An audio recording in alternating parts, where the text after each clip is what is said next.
Hello friends, welcome to my channel passion for greens. Friends, हम अपने garden को हमेशा हरा भरा रखना चाहते हैं और हम अपने प्लांट्स को भी बिल्कुल हेल्दी रखने की पूरी कोशिश करते हैं। फिर भी हमारे प्लांट्स में किसी न किसी तरह के छोटे छोटे इंसेक्ट्स का या पेस्ट का अटैक हो ही जाता है। कभी चींटियाँ, कभी गिलहरी, कभी कोई कीड़ा लग जाता है, कभी कोई बर्ड हमारे छोटे छोटे सैपलिंग खा जाता है और कभी कोई चूहा हमारे गमले की पूरी मिट्टी को ही खोद देता है और उसमें हमारे जो भी प्लांट लगे होते हैं उसको भी पूरा नुकसान पहुंचा देता है। अपने प्लांट्स को इन सब से बचाने के लिए हम कई तरह के पेस्टिसाइड्स का इस्तेमाल करते हैं, जो कि महंगे तो होते ही हैं, साथ ही वो केमिकल वाले पेस्टिसाइड होते हैं जिनको अगर थोड़ी भी ज़्यादा मात्रा में या क्वांटिटी में यूज़ कर लिया जाए तो उनका प्लांट को नुकसान ज़्यादा हो जाता है बजाय कि उसका फ़ायदा होने के। तो आज इस वीडियो में मैं आपके साथ एक ऐसा ऑर्गेनिक और घरेलू उपाय शेयर करूंगी जिसको यूज़ करके आप एकदम आसानी से इन सभी कीड़े मकोड़ों को, चींटियों को और छोटे छोटे इंसेक्ट्स को अपने प्लांट से बचा सकते हैं। तो ये है कपूर या कैम्फर। इसे कैसे यूज़ करना है आइए वीडियो में आगे देखते हैं।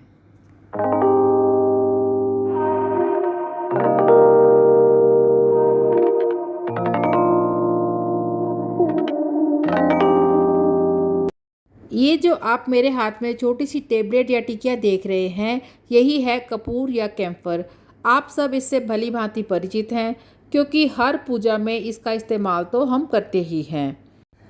बट आज इस वीडियो में मैं बताऊंगी इस कपूर की टिकिया को हम अपने प्लांट्स में कैसे यूज़ करेंगे और इसे किन 4 आसान तरीक़ों से हम यूज़ करते हैं, ये भी आपके साथ शेयर करूंगी। इन चारों तरीक़ों में से जो भी आपको सबसे आसान लगे आप उसे अपने प्लांट्स के लिए इस्तेमाल कर सकते हैं। तो सबसे पहला तरीका है, इस तरह से आप एक टेबलेट या टिकिया को ले लीजिए और उसे प्लांट की मिट्टी के ऊपर इस तरह से रख दीजिए।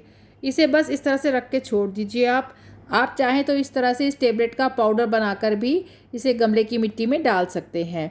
जैसे ही यह कपूर एयर के कांटेक्ट में आएगा यह धीरे धीरे घुलना शुरू हो जाएगा और कपूर की स्मेल को ये जो कीड़े और इंसेक्ट्स होंगे यह बिल्कुल भी बर्दाश्त नहीं कर पाएंगे। इस तरह से जो चींटियाँ और छोटे मोटे कीड़े होंगे वह मिट्टी से दूर ही रहेंगे।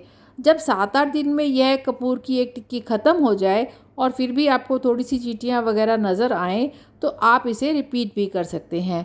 यह एकदम ऑर्गेनिक है, इसलिए इसमें चिंता की कोई भी बात नहीं है। इस तरह से आप कपूर को बहुत आसानी से अपनी छोटी छोटी सीडलिंग्स पर भी यूज़ कर सकते हैं, क्योंकि जो छोटी छोटी सीडलिंग्स या पौध होती है उन पर फंगस आदि का अटैक बहुत जल्दी हो जाता है और कई बार छोटे छोटे काले कीड़े भी उन पर लग जाते हैं। क्योंकि यह सीडलिंग्स अभी बहुत छोटी होती हैं तो उस प्लांट का सेल्फ इम्यूनिटी सिस्टम अभी डेवलप नहीं हुआ होता। कई बार इन छोटे छोटे प्लांट्स को या सैपलिंग को चिड़िया या गिलहरी भी खा जाती है। तो अगर आप इस तरह कपूर को पाउडर बनाकर इस गमले की मिट्टी पर छिड़क देंगे या स्प्रिंकल कर देंगे तो इस गमले में चींटियाँ भी नहीं आएंगी और गिलहरी वगैरह भी इस तरह से गमले से दूर ही रहेगी। दूसरा तरीका जिससे हम कपूर को प्लांट्स में इस्तेमाल कर सकते हैं वह है इस तरह से इसे धागे से बांध कर यूज़ करने का।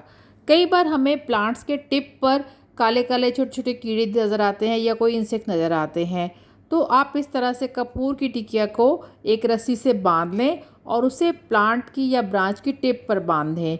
इससे क्या होगा, वहाँ पर कपूर की स्मेल फैलेगी और जो कोई भी इंसेक्ट है वहाँ पर नहीं आ पाएगा। आप चाहें तो रस्सी की जगह एक महीन कॉटन का या मलमल का कोई कपड़ा ले लें और उसकी एक छोटी सी पोटली बनाकर आप उसे इस टहनी पर टांग सकते हैं। जब इसकी स्मेल पूरे प्लांट में जाएगी तो चींटियाँ और छोटे मोटे कीड़े मकोड़े इस प्लांट पर नहीं आएंगे। इस कपूर को आप एक लिक्विड पेस्टिसाइड की तरह भी इस्तेमाल कर सकते हैं। इसके लिए आप एक छोटा सा बोल ले लीजिए या कोई बॉटल ले लीजिए और उसमें एक टिकिया कपूर की रख दीजिए और उसे पूरा 1 लीटर पानी से भर दीजिए।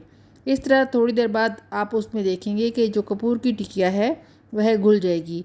आप चाहें तो इसे हाथ से ही मसल के पूरी तरह से पानी में मिक्स कर दीजिए।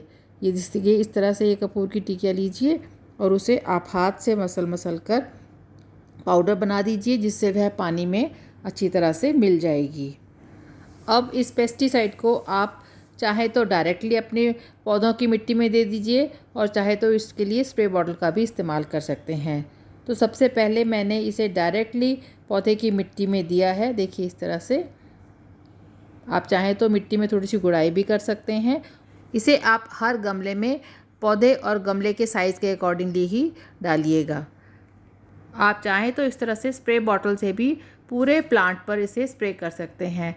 प्लांट की सारी पत्तियों पर, ब्रांचेस पर अच्छी तरह से स्प्रे कर दीजिए और इसी पानी को आप गमले की मिट्टी में भी स्प्रे की सहायता से ही डाल सकते हैं।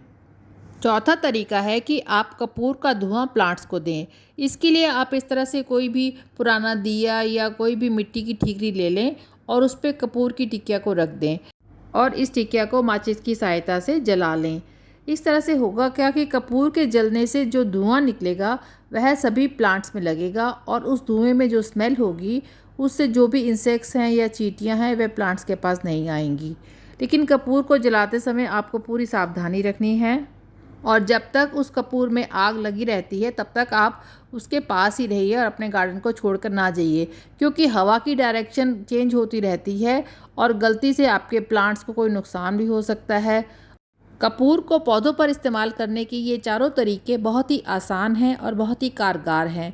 आप इनमें से किसी भी तरह से कपूर को अपने प्लांट्स पर यूज़ कर सकते हैं तो आपको पूरा फ़ायदा मिलेगा और आपका प्लांट सभी तरह के इंसेक्ट्स से, बर्ड्स से, गिलहरी से, चूहे से और चींटियों से बचा रहेगा। जब यह प्लांट इन सब से बचा रहेगा तो नेचुरली प्लांट आपका हेल्दी रहेगा और इस हेल्दी प्लांट्स पर बहुत अच्छी सी फ्रूटिंग और फ्लावरिंग होगी। सो फ्रेंड्स, आप भी कपूर को अपने पौधों में एज अ पेस्टिसाइड इस्तेमाल कीजिए। आई होप आपको ये वीडियो अच्छा लगा होगा और अगर अच्छा लगा हो तो इसे लाइक कीजिए, शेयर कीजिए, कमेंट कीजिए और मेरे चैनल को सब्सक्राइब कीजिए। Thanks for watching.